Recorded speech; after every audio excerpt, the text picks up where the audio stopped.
Hello viewers, in this video I will show you how to check Windows 11 activation status. How to do this? Let's start. Now you can easily check your Windows operating system is registered or not. On the taskbar you will find Windows 11 icon. Click on it. You will find Gear Setting icon. Windows Setting homepage will appear.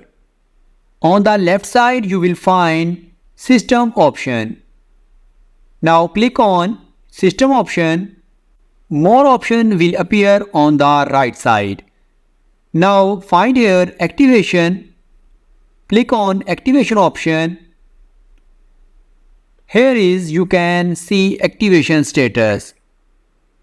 Now click on this small arrow and you will find the status of your Windows operating system.